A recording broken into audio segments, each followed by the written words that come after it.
নবপর্ণার রান্নাঘরে সবাইকে স্বাগত। আজ বানাবো ফিশ তান্দুরি। এইভাবে ফিশ তান্দুরি বানালে যেমন টেস্টি তেমন জুসি হবে। আমি আজ বানাবো কই মাছের তান্দুরি। কই মাছের তান্দুরি বানানোর জন্য আমি এখানে 3টে কই মাছ নিয়ে নিয়েছি। কেটে ধুয়ে পরিষ্কার করে নিয়েছি কই মাছ 3টে। আপনারা যে কোনো পছন্দের মাছ দিয়েই বানাতে পারেন।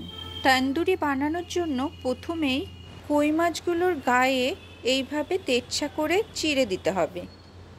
এভাবে চিড়লে মশলাগুলো ভালো করে ভেতরে ঢুকতে পারবে।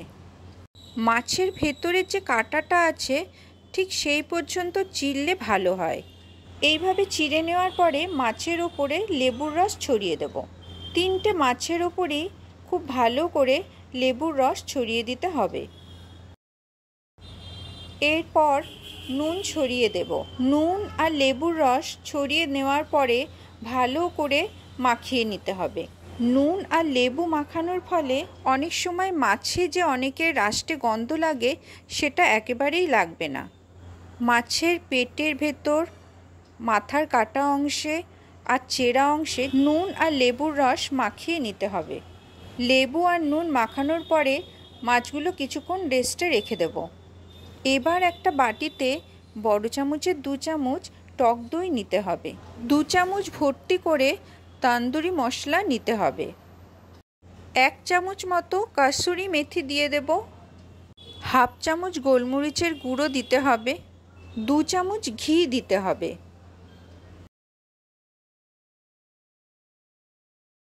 কাশ্মীরি লঙ্কার গুঁড়ো 1 চামচ দিতে হবে। 1 চামচ জিরে গুঁড়ো আর 1 চামচ হলুদের গুঁড়ো দিয়ে দিতে হবে। সব কিছু একসাথে এবার ভালো করে মিক্স করে নিতে হবে। এই যে এখানে সব কিছু একসাথে আমি ভালো করে মিশিয়ে নিয়েছি। এবার ওই রেস্টে রাখা কই মাছের গায়ে এই মশলাটা ভালো করে মাখিয়ে দিতে হবে। মাছে যেহেতু নুন মাখানো রয়েছে তার জন্য আমি এখানে এই মশলাতে নুন দেব না। এখন মাছ ভাজার পর ওপর থেকে দরকার মতো বিট নুন ছড়িয়ে দেব। এর ফলে খেতেও আরও টেস্টি হবে। এইভাবে চেরা অংশে, পেটের ভেতরে আর মাথার যে কাটা অংশ সব জায়গায় ভালো করে এই মশলাটা খুব সুন্দরভাবে মাখিয়ে দিতে হবে।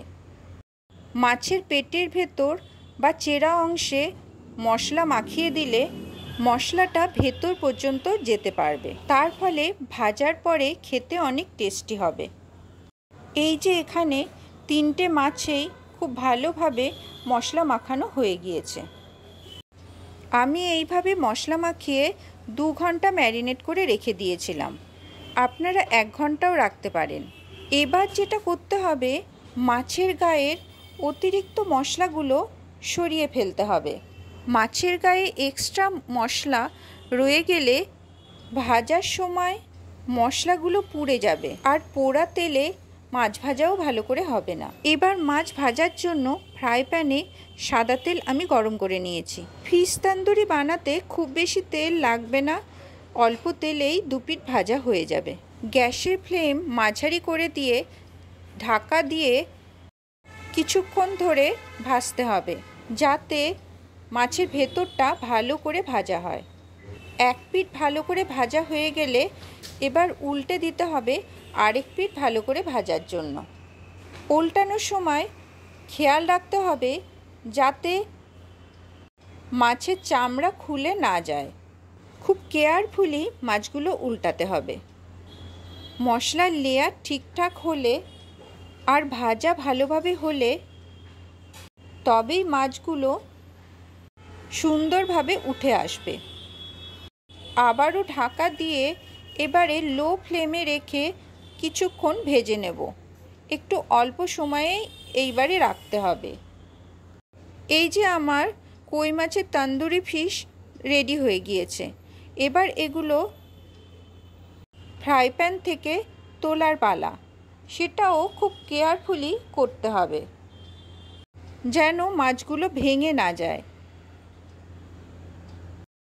সবকটা মাছ ফ্রাই প্যান থেকে তোলা হয়ে গিয়েছে। আপনারাও বাড়িতে অবশ্যই একবার ট্রাই করে দেখবেন। এইভাবে বানালে খুব টেস্টি আর জুসি হবে।